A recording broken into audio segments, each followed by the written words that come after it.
Fantasy Philosophers is brought to you by fantasy-info.com. We've got a bunch of news to get you updated on here in our number 10 update on our draft board section. We're going to talk about Clinton Portis, Deshaun Jackson, Matt Leinart, MJD, Donnie Avery, and Robert Meacham. We'll start with Portis. Portis sprained his ankle in his third preseason game. He only had one carry. Larry Johnson came in and was effective when he relieved him. So with Portis, it just goes to show that this guy does have a lot. I don't think he's going to last all 16 games at all. We'll see if he's lucky even to last 10. So some of those people that were hyped on him, I'd say tail that back now. Look for him as definitely just a backup player for your team this year.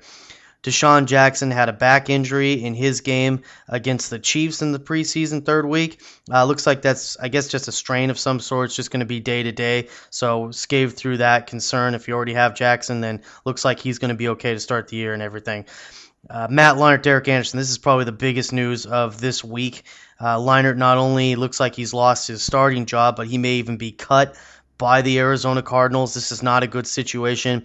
I wrote an article earlier this week basically saying that with Larry Fitzgerald already having the MCL and now with this situation going on, I wouldn't even take him in the first 3 rounds of your draft. I think it's time to bail a little bit on his value. I know a lot of people like him, but this is really not looking like the year. Look for him next year as a top, maybe 2 second-round pick or so on and so forth. Maurice Jones-Drew, there was rumors out there that he had a minor knee surgery. Looks like that's absolutely false. MJ says his knee is just fine for the season. Unfortunately, we're not really going to know the true truth of this. He hasn't been practicing. He's not going to play in the third preseason game. So we're not going to know the true truth of his knee until the season starts beginning. And if we don't see him producing, that's going to be a major blow for the people that have drafted Maurice Jones-Drew in their drafts. But if he looks like he truly is okay, then that's fine. But you might want to tail him back just a little bit at your draft. Maybe you want to go with that Ray Rice, Michael Turner, Frank Gore, Aaron Rodgers, Drew Brees, whatever you choose, Andre Johnson in PPR leagues. Go with those guys over maybe Maurice Jones-Drew because there are concerns here. Donnie Avery tore his ACL. This was very unfortunate. I thought he might be a deep sleeper that could break out this year.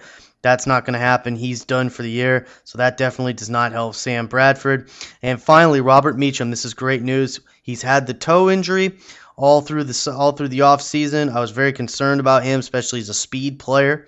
And he's going to be in that dome on the turf, whatnot. Now, it's not traditional turf, but still, you got to push off on that toe. And for a guy who relies on his speed, that's a big deal.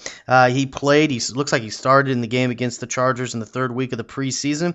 He looked good. He had a deep ball. He didn't look fully fluent, but he just still had tons of speed. He's much farther along than I thought he was going to be at this point in time. I was really concerned about him, but he did have a couple of catches and a touchdown in that game.